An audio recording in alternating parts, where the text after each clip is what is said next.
Today our church celebrates the feast day of Saint Helen of Sinope. The following are some details on her life and works.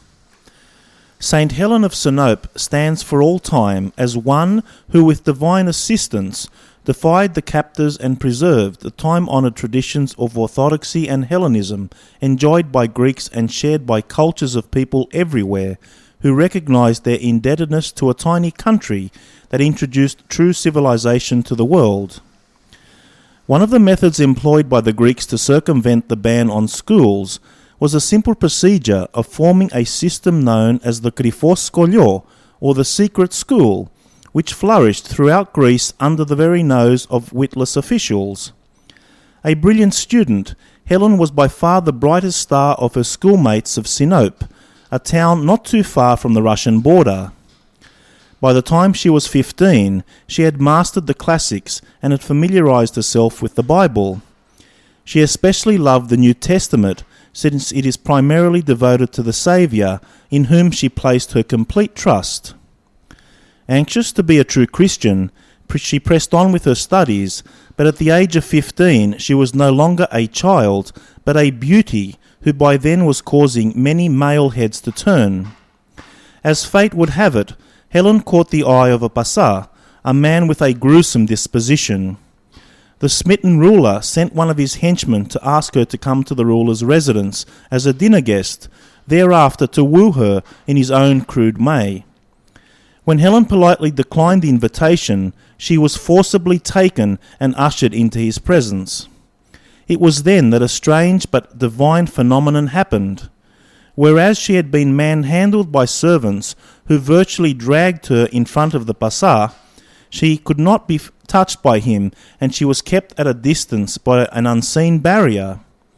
A strange force blocked his every attempt to come near her, but no such force was in effect when others took her to a room to be locked up until this mystery had been cleared up.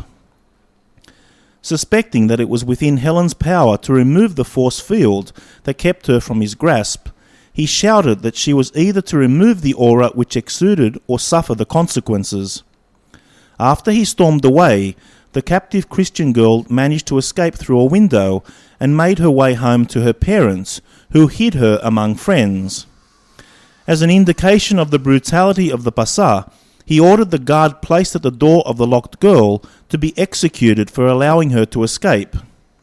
He then ordered the parents to return their daughter to him, or he would seize hostages and slaughter them systematically until the parents complied. Coming from a brute, this was no idle threat. When Helen learnt of it, she persuaded her parents to release her from hiding in order to spare the others' innocent lives. She then went to the house of the Pasa and entered it with prayers on her lips and unyielding faith in the Lord. But the scenario was repeated again. The Pasa was still prevented from touching the lovely girl by the unseen barrier.